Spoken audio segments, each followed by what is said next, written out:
So when he's sitting there, I mean, once they figured out they couldn't find the deer, and they did a pretty decent search for blood, and they just found a few drops, and that was it. So they go back to the four wheeler. Dad knows he's dejected, and Dad says, "All right, we'll go back. Both of us will go, and I'll sit at the head of the holler, and you sit in your favorite spot.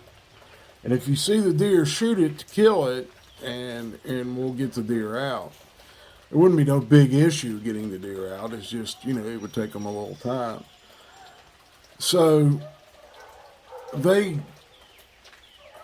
go back to the cabin, and the boy's pretty well dejected. He just shot a deer and he was sure it was dead, and then all of a sudden now the deer's gone and he can't find anything. And Dad's kind of thinking along the lines of somebody saw him shoot that deer or heard him shoot it, and they come in there after he come off the hill, and they picked it up and carried it out because there's no drag marks. For typical for humans to get a deer out, you have to drag it out, and they didn't find any gut pile or anything of that nature. So it usually takes you longer than 10 minutes to gut a deer, and they didn't find anything that would even came close to being a gut pile.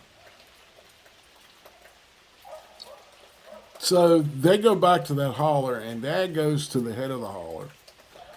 He comes in from the top and comes down to it, and the whole time, it's by this time it's 3 o'clock in the afternoon, and Dad goes to the head of the holler, and he comes down a flat that his son where he will be sitting on a rock or beside a big rock to break up his outline, and he's sitting there the whole time, and Dad comes down, works his way down to his boy, and about 4 o'clock, Dad, took Dad probably an hour or so to do all that walking, and now they have to go back out and then up the hill a little ways to get to where he parked the four wheeler. So Dad tells him, "We'll sit here for a little bit," and they sit there, and they don't see nothing. Dad didn't see anything that looked like a deer, something that had been shot and laying there, and stuff is going on, and it's kind of bothering his dad. And at that point, his dad looks at him and says, "All right, let's go. It's about 4:30 now, and they're going to go out to the four wheeler." And they walk out to the four wheeler and walk up the hill to it and get on it and start it up. And they started the four wheeler, they're only 2 flats above where they come out to the road that goes to the top of the hill. And Dad started the four wheeler, and something screams at them. And Dad and the boy is like, "Dad, what in the world is that? What was that?" And he gets excited, and his dad's like, "I have no idea, son. It's just probably some animal. It could be a bear or something of that nature, squalling or whatever." And they come off the hill, and it's starting to get to the point where it's starting to get dark, and he turns the headlight on. And when they get down to almost to where the boy had walked, him and his dad had walked back out from where that stone was, overwatching that hollow, they get screamed at again, almost in their face. And at this point,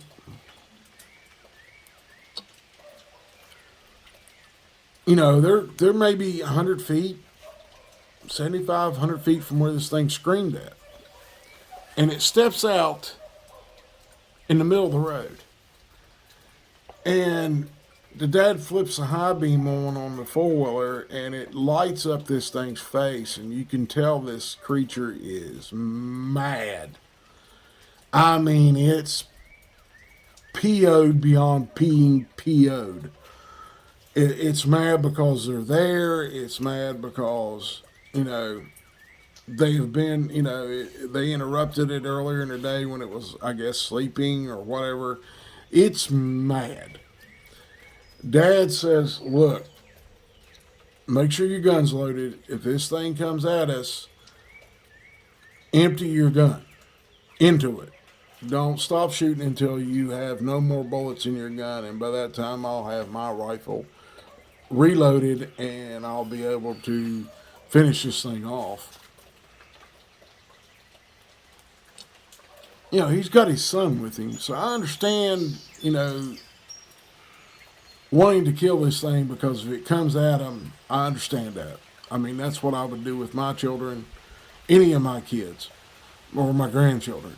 I would empty my gun, reload real quick, and shoot again until it stopped it. So this thing is, yeah, I heard the whoop. Oh, jeez, don't tell me they're coming back. But anyway, Dad and them are, he's being very protective over his kid. I understand that. I get it. I'm a dad. I know how he feels. This thing kind of is standing there huffing and, kind of like a semi growl in when it's breathing heavy. And finally, the dad just looks down there and says, "You're going to die if you don't get out of my way."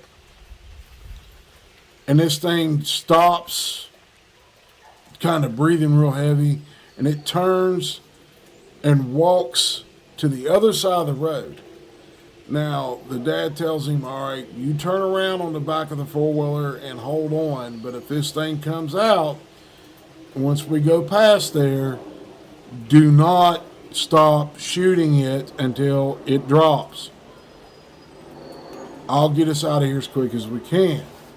So Dad puts it in gear, changes gear, and he goes down the hill at a pretty rapid pace. But he's being careful enough to where not going to knock his boy off the back. Well, the thing let him go past.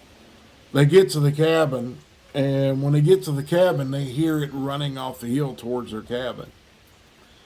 So Dad runs over and grabs a bag phone.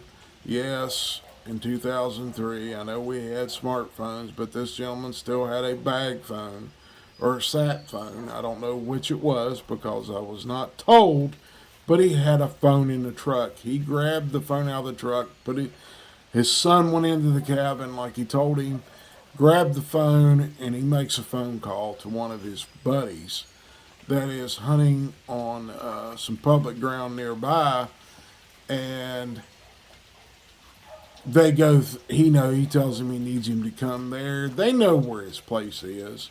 They've been there. They helped him build the cabin, and he brings 2 or 3 buddies with him. So now there's 4 grown-ups and 1 boy, or 5 grown-ups. I think there was 5 total, grown men. And when they showed up in their trucks, this thing started pelting their trucks with rocks, like handfuls of rocks. And the area has a lot of rock, visible. All it has to do is pick up rocks. There's a lot of rocks there. So at that point, these guys get out and they go into the cabin and they devise a plan. Everybody's got their rifle with them. Because when they get out of the truck, getting pelted with rocks, they all reach back in and grab their rifles and went in the cabin. And it starts throwing rocks and tree limbs at the cabin. Not little tree limbs that are as big as round as your wrist or your forearm. And, it's pelting it pretty good. They come up with a plan and they go out and they get the boy in the middle of them and they start firing in the direction that these rocks come from. And one of the guys sees it peeking out from behind a big oak tree, big enough to hide my big old body. I'm getting smacked now for saying that. And he takes a shot at it because they got headlamps and somebody's headlamp hit it in the face. And this thing, he said it looked human. And that's what he was told from the guy that shot at this thing. So they get out of there, they leave, and the next day, the dad and the four buddies go back up there and they found where this thing had been hit. They found blood and they followed the blood trail up the hill and over the little knoll right into that hollow.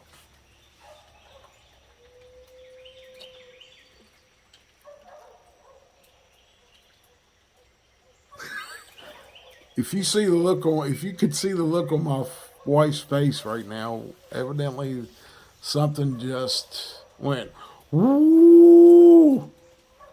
Don't know if it's a human.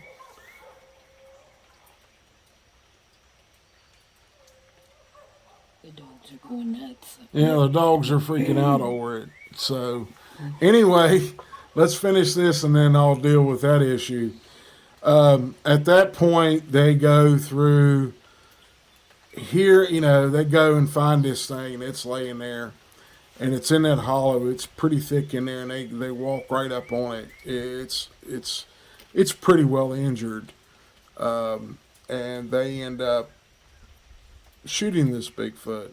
Now, this Bigfoot was, in their estimation, over 8 foot tall, and it was pretty old. It had an old grizzled face, but it looked human. And they take and drag this thing, weighing probably 800-900 pounds. They estimated the weight, and that's pretty big for a 8 footer. 800-900 pounds. It ain't like weighing a human. Where most of the time if you was an 8 foot tall human, you wouldn't be weighing that much, 400-500 pounds. But these things are so massive and so muscular. That's what the issue is. And they drag it over there. They throw big tree limbs across it. They cover it over with mud, rocks, leaves, everything they can find, and give it a type of burial. Now, for 20 years, this young man is still hunting on that piece of property with his dad. They've never had another issue. And from time to time, his dad would go over and check and make sure that nothing had bothered the grave that they had made for this thing. And nothing has bothered it. Over the years, it has sunk down because of decomposition of the body. And after 20 years, now the brother-in-law is going to take his brother-in-law from the previous account of at their home, take him up there and show him the grave, and they're going to dig it out. And I don't think that after 20 years there'll be anything left because all the earthworms and bugs and everything else that will go in there and decompose the body after all the stench is gone from it. But we might get lucky. We might get a hair sample. We might get a bone sample or something of that nature from it. But here's one more piece of information for you all. Before the man's father passed away, because he passed away back in like 2018, 2019, he had some heart trouble and his dad passed. And his dad told him, said, when I'm gone, I want you to go in there to the little safe. And in that safe is a journal of mine. I want you to take it and sit down and read it. Evidently, when he was young, when the dad was younger, they had some trouble with these creatures. And in the journal, it mentions boogers 4 different times. Now, his dad is from West Virginia, and his mother was from just across. She was going to West Virginia University. That's how they met. And the dad was going there, and he was some type of an engineer, a mechanical engineer, I think is what his job title was. And at that point, you know, he had spoke about it in the journal. He'd wrote about 4 different times that there was boogers.